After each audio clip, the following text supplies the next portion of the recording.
দ্বিতীয় শ্রেষ্ঠ ইমাম নির্বাচিত হয়েছেন মাওলানা মোহাম্মদ নোমান সিদ্দিক, একলাস বাজার জামি মসজিদ, বেগমগঞ্জ, নোয়াখালী। তাকে 40,000 টাকার চেক, ক্রেস্ট, সনদপত্র প্রদান করছেন ধর্ম বিষয়ক মন্ত্রণালয়ের মাননীয় উপদেষ্টা মহোদয় এবং তার সাথে রয়েছেন আমাদের অন্যান্য অতিথিবৃন্দ। আমি খতিব সাহেবকে অনুরোধ করব তাকে 40,000 চেক, ক্রেস্ট ও সনদপত্র প্রদান করা হচ্ছে।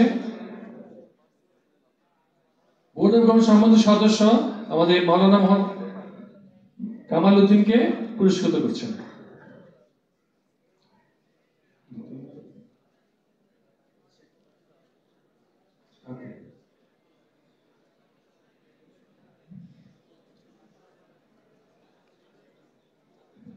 মাওলানা কামাল উদ্দিন, মাওলানা মোহাম্মদ কামাল উদ্দিন, ইমাম কটিয়াদী উপজেলা মডেল মসজিদ কিশোরগঞ্জ। তিনি জাতীয় পর্যায়ে শ্রেষ্ঠ ইমাম, তৃতীয় শ্রেষ্ঠ ইমাম মাওলানা মোহাম্মদ কামাল উদ্দিন। তাকে 40,000 টাকার চেক, ক্রেস্ট ও সনদপত্র প্রদান করছেন আমাদের শেষ হয়ে গেছে এটা।